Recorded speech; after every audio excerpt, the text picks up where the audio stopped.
Den onde heks Afskyelia sad hjemme i sin kraniegrotte og var godt gal i skralden. Men så dumpede heksens rejsekatalog ind af brevsprækken. Afskyelia fik en lusket idé, da hun fik øje på Vulkanøen. Trolden Hugo kom hjem og opdagede, at Hugoline og børnene var væk. Han tænkte, at det måtte være den onde heks, der havde været på spil. Så han løb op til kraniegrotten. Men hos heksen var der helt tomt. Da Hugo opdagede rejsekataloget, indså han, hvad der var sket. Hugo tog sin flyvemaskine og fløj sydpå for at finde Vulkanøen, hvor Afskyelia holdt hans familie fanget. Men Afskyelia var forberedt.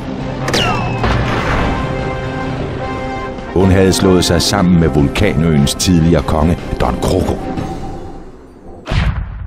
Au, det går godt nok, Ananas. Men på stranden får Hugo 2 nye venner. Hej, jeg hedder Nano, og det er Jean-Paul. Bare rolig, vi skal nok hjælpe dig. Nu venter der Hugo og hans venner mange fantastiske eventyr på Vulkanøen.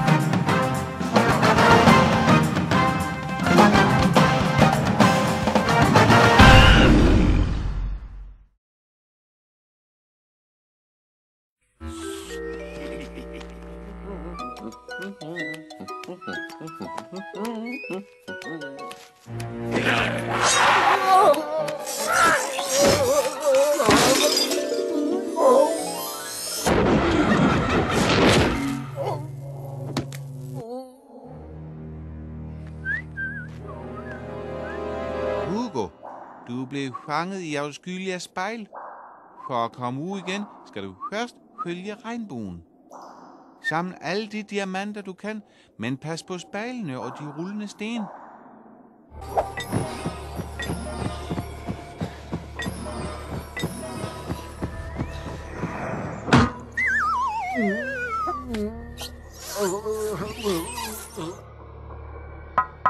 Så se mig dog for.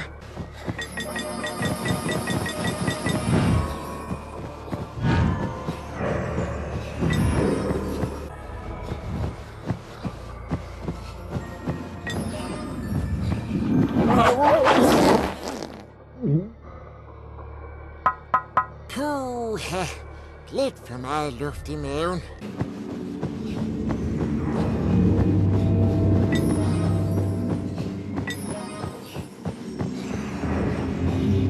Skynd dig, Hugo.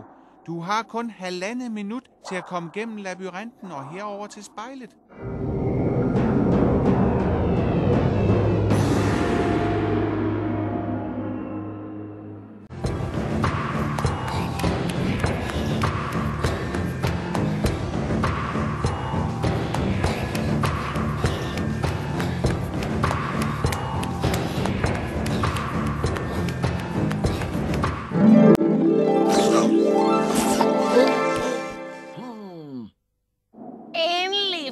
Den trold stoppet en gang for altid.